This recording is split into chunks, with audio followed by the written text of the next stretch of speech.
नमस्कार, मैं हूं पवन त्यागी।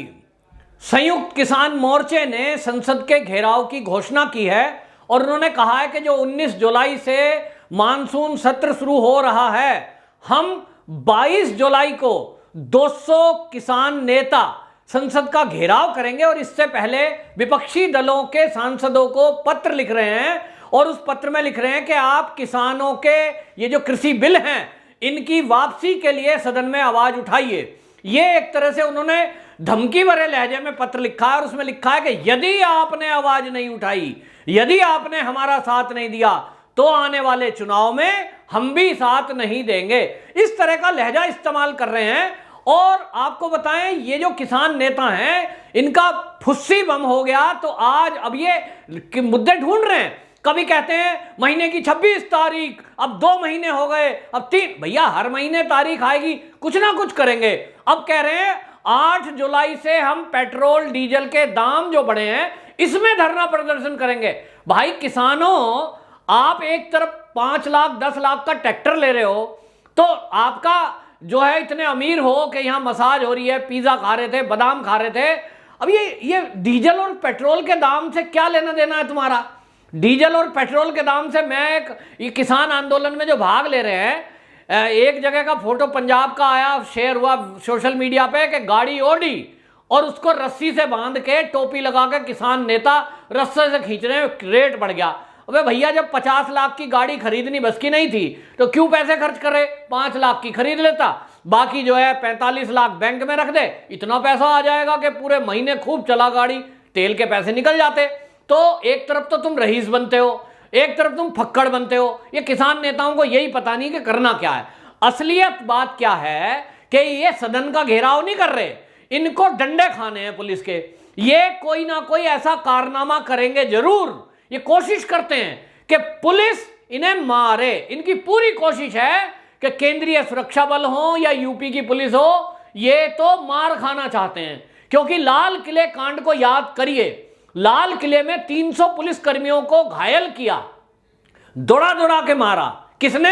ये जो किसान आंदोलन के नाम पर गुंडे आए थे। इसमें वीडियो वायरल है, फोटो वायरल है, कई लोग जेल में बंद हैं। कोर्ट ने भी फैसले दिए हैं जिसके कारण वो अभी तक जमानत पे बाहर नहीं आए। हमारे तिरंगे का अपमान किया, लेकिन मुद्दा बनाने की कोशिश की कि पुलिस ने किसानों पे गोली चलाई। फर्जी खबर। तो जब ये फर्जीवाड़ा करके एक फर्जी न्यूज प्लांट कर सकते हैं, क्योंकि इनमें बहुत सारे ऐसे पत्रकार भी मिले हुए हैं, चैनल भी मिले हुए हैं जो इनके फर्जीवाड़े में साथ दे रहे हैं, क्योंकि मोदी का विरोध करना है। और इसलिए ये फर्जी न्यूज बनाना चाहते हैं जो मुद्दा बन जाए 2022 के चुनाव में और 2024 के चुनाव में। पहले विधानसभा का चुनाव है, पंजाब में आ रहा है, यूपी में भी आ रहा है, जिनमें इनकी ज्यादा नजर है। तो ये चाहते हैं कि इधर पंजाब में मुद्दा हाथ आ जाए, इधर यूपी में मुद्दा हाथ आ जाए, तो कुछ ना कुछ खुराफात इनके दिमाग में आती रहती है। ये सोचते रहते हैं रोज कि ये जो पुलिस हमारे पहरे में खड़ी है, आपको पुलिस पहरा दे रही है इनका जहां जहां धरना चल रहा है, तो ये सोचते हैं ये पुलिस मार क्यों नहीं रही हमें।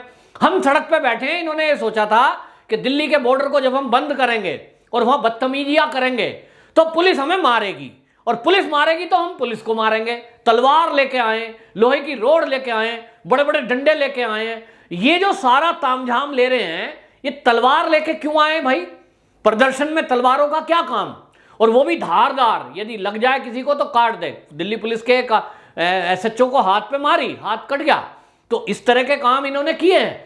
तो ये पूरी तैयारी से हैं कि पुलिस की मार इनको पड़े, इनके ऊपर गोली चले, फिर ये उसे मुद्दा बनाए, अंतरराष्ट्रीय मुद्दा बनाएं और ये नैरेटिव सेट करें कि मोदी जी से किसान नाराज हैं। और अब देखो जी, मोदी जी की पुलिस ने किसानों पे गोली चलवा दी, डंडे चलवा दिए। तो मुद्दा अब क्या निकला? इनको लगा यार सदन सत्र चलने वाला है, कुछ करो। तो इनके जिन नेताओं ने, विपक्षी दलों के इन किसान नेताओं को, फर्जी किसान नेताओं को आंदोलन में बिठाया हुआ है धरने में, वही सदन में आ रहे हैं। तो इन्हों को कहा है कि तुम ऐसा करो ताकि मुद्दा हाईलाइट हो, फिर तुम घेराव की बात करो। अब कोविड का टाइम चल रहा है, दिल्ली में अभी भी प्रोटोकॉल जारी है, कोई धरना प्रदर्शन करने की इजाजत नहीं है, लेकिन इन्होंने घोषणा कर दी साहब हम तो करेंगे घेराव। तो करेंगे, पिटेंगे, कुछ उल्टा पुल्टा करेंगे, बस इनको यही चाहिए।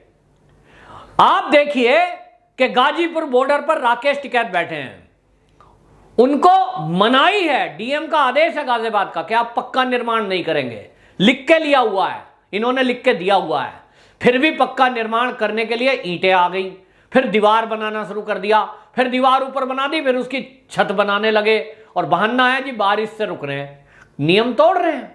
इनका मंशा है कि वहां बुलडोजर आए, पुलिस आए, उसे तोड़े और ये वहां हंगामा करें।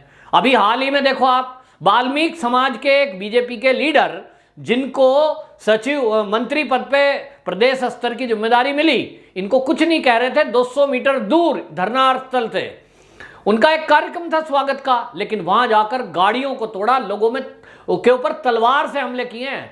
महिला कार्यकर्ता है जिला कार्यकारिणी की गाजियाबाद की, वो उनको पैर में फ्रैक्चर आया है, तलवार लगी है, उनको मतलब हड्डी में चोट लगी है, तो मारा इन्होंने। क्या चाहते थे कि वो जो पुलिस खड़ी थी वहां, यूपी पुलिस, वो इनके ऊपर फिर काउंटर हमला करे, लोगों को बचाए, बस इसी को मुद्दा बनाते। तो इनको कोई काम है नहीं और काम ढूंढते हैं ऐसा जिससे कि पुलिस और प्रशासन इनको ऊपर सख्ती करने पे मजबूर हो जाए। तो ये संसद का घेराव करेंगे, नाटक करेंगे ताकि इंटरनेशनल लेवल पे एक खबर जाए। और सदन के अंदर आप देखना, जो जिन लोगों ने इनको बिठाया है ना, वो कांग्रेस के नेता हैं, वो कम्युनिस्ट हैं, वो आप ये हैं, ये सब सदन के अंदर हल्ला गुल्ला भी करेंगे। भाई देखो किसानों का, अरे भैया संसद से ही पास हुआ है, किस मुंह से सदन में विरोध करेंगे? दोनों सदनों से बिल पास हुए हैं, बिल लागू हो गए, वापसी हो नहीं सकते, किसानों के हित में है। अगर कोई सांसद इस समय इन बिलों का विरोध करता है, इसका मतलब वो फील्ड में कभी किसानों से मिला ही नहीं है। किसानों से मिलो।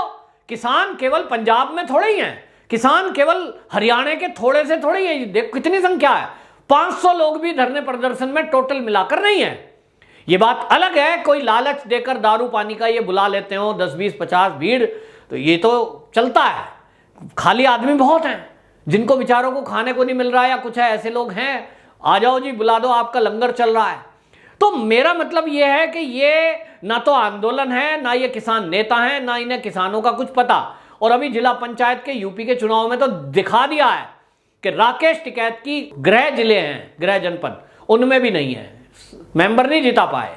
इसी तरह से आप देखिए ग्राम प्रधानी के चुनाव में कोई असर नहीं है। इसी तरह यदि आप गाजीपुर बॉर्डर चले जाओ, गिन लो, अगर आपको 100 लोगों से आगे मिल जाए, वो 100 भी तब आते हैं जब ये फोन कर करके बुलाते हैं, और कुछ ना कुछ स्वार्थ भी। अब ये प्रशासन के पास होगा रिकॉर्ड, लेकिन जो अंदर की खबरें हैं वो बताती हैं। गांव के जो उधर के लोग हैं कहते हैं, साहब कहते हैं ट्रैक्टर ले आओ, इसका पूरा डीजल पानी का खर्चा देंगे, ऊपर से पैसे भी देंगे और रोज दारू पीने को मिलेगी। बोला कुछ लोग आ जाते हैं जिनके काम वाम निपट गए, चलो भाई चलते हैं, इन दिनों में कोई खेती का काम ज्यादा होता नहीं है, तो आ जाओ जी, चलो घूमी आते हैं, दिल्ली घूमी आते हैं ट्रैक्टर लेके। तो ये किसान नेता के नाम पर जो फर्जीवाड़ा कर रहे हैं, ये केवल डिस्टरबेंस पैदा करने के लिए है, और इनको केवल और केवल सरकार को बदनाम करने का एक टारगेट दिया गया है। इन्होंने सुपारी ली है 2022 में यूपी के चुनाव में और पंजाब के चुनाव में भाजपा के विरोध की, और 2024 में लोकसभा के चुनाव में भाजपा के विरोध की। मुद्दा है नहीं, क्योंकि मोदी जी ने इतने बढ़िया काम किए कि विश्व में उनकी सराहना है, पूरा भारत बहुत अच्छे से देख रहा है। कोरोना काल में जहां ऑक्सीजन हमारे पास नहीं हुआ करती थी, हैं, वेंटिलेटर नहीं हुआ करते थे, आज हमारा देश वेंटिलेटर विदेशों को दे रहा है। जिस देश में कभी वैक्सीन के सपने नहीं देखे गए, आज वो वैक्सीन दुनिया को दे रहा है। जिसमें महामारी में लाखों लोग मर जाया करते थे, लाशों के अंबार, पुरानी वीडियोस हमने देखी हैं, पुराने बुजुर्ग बताते हैं कि कभी तपेदिक आ गया तो एक लाश छोड़ के आ रहे हैं दूसरी, ये मंजर देखने को मिले। आज कंट्रोल में है। तो मोदी जी के जो काम है वो हाईवेज बोल रहे हैं, देश के विकास बोल रहा है, और योगी जी का भी इसी तरह से यूपी में बोलबाला देखिए आप। लेकिन इनको कोई मुद्दा मिला नहीं तो क्या करें, फर्जी मुद्दे बनाओ। फर्जी मुद्दे बनाने में देखो योगी जी ने तो, हमने यूपी में देखा है किस तरह से लोनी का मुद्दा फर्जी बनाया गया, किस तरह से हाथरस का मुद्दा फर्जी बनाया गया। ये उल्टी सीधी न्यूज बनाते हैं, न्यूज गढ़ने में, फर्जी काम करने में माहिर हैं। कम्युनिस्टों की विचारधारा इस देश के विरोध में ही हमेशा रही है, कभी उन्होंने पक्ष तो लिया नहीं है। देश की पॉजिटिविटी में, देश में पॉजिटिव थिंकिंग में, देश की तरक्की में वो खुश नहीं है कि उनके आका जो है वो चीन में बैठते हैं। तो जिनकी सोच चीन की सोच से मिलती हो, जो खाते यहां का है गाते चीन का हो, वो इस देश का भला कैसे सोच सकते हैं। और अब ये किसान आंदोलन के नाम पर जो फर्जी लोग बैठे हैं, इनके प्रति तो जनता के अंदर इतना आक्रोश है कि ये सड़कों को घेर के बैठे हैं, जनता परेशान है। तो बीजेपी को कोई दिक्कत नहीं, आप विरोध करो, विरोध के बावजूद बीजेपी काम से जीतेगी। लोग कितना ही झूठ बोल दो, झूठ को अब समझते हैं। तो किसानों को आप भड़काओगे बहकाओगे, कोई मूर्ख ही भड़केगा, जो सही में थोड़ा बहुत दिमाग रखता है उसको तो पता है तीनों कृषि बिल में कोई अहित की बात ही नहीं है, सब हित की बात है।